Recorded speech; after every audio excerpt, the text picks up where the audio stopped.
क्षण निर्णय का क्षण होता है।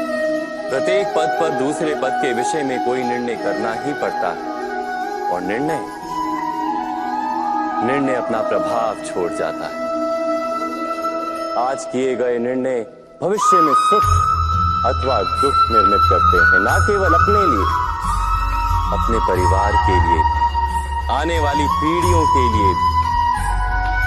जब कोई दुविधा सामने आती है तो मन व्याकुल हो जाता है, अनिश्चय से भर जाता है।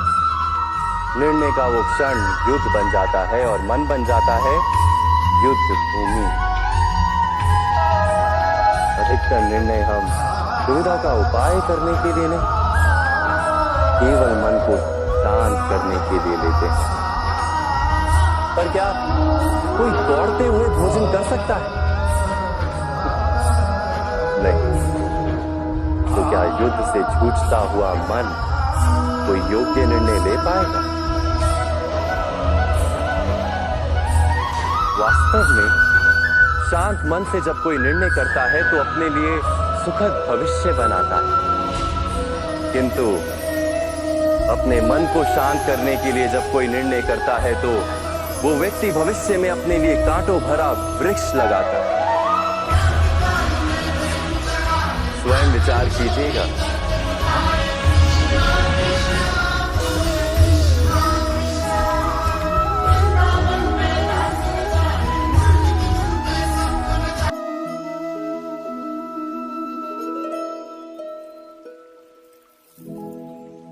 निर्णय के क्षण में हम सदा ही किसी अन्य के सुझाव, सूचना, मंत्रणा या परामर्श को आधार बनाते हैं और हमारे भविष्य का आधार हमारे आज लिए गए निर्णय के ऊपर होता है। तो क्या हमारा भविष्य किसी अन्य के परामर्श, किसी अन्य के सुझाव का फल है? क्या हमारा संपूर्ण जीवन किसी अन्य की बुद्धि का परिणाम? क्या हमने कभी विचार किया है? सबका अनुभव है कि भिन्न भिन्न लोग एक ही स्थिति में भिन्न भिन्न परामर्श देते हैं। मंदिर में खड़ा भक्त कहता है कि दान करना चाहिए और चोर कहता है यदि अवसर मिले तो इस मूर्ति के श्रृंगार चुरा।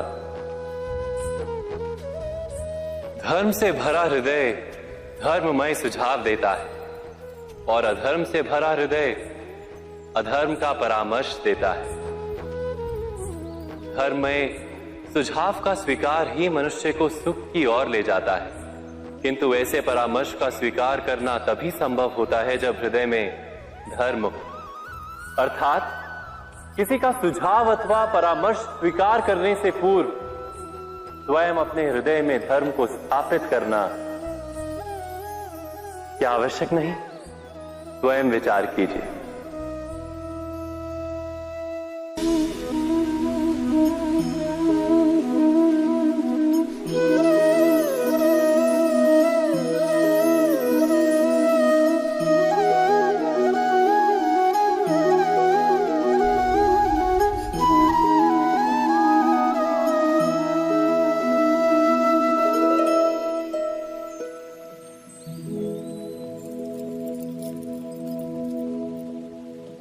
भविष्य के आधार पर सब आज का निर्णय लेना चाहते हैं। भविष्य में सुख मिले, भविष्य सुरक्षित हो, ऐसे निर्णय आज लेने का प्रयत्न रहता है सबका। आप अपने जीवन को देखिए, क्या आपके अधिकतर निर्णय के पीछे भविष्य का विचार नहीं होता? और हो भी क्यों ना, अपने जीवन को सरल और सुखमय बनाने का प्रयत्न करने का अधिकार सबका है। पर भविष्य तो कोई नहीं जानता, केवल कल्पना ही की जा सकती है। तो जीवन के सारे महत्वपूर्ण निर्णय कल्पनाओं के आधार पर ही करते हैं हम। क्या निर्णय करने का कोई तीसरा मार्ग हो सकता है?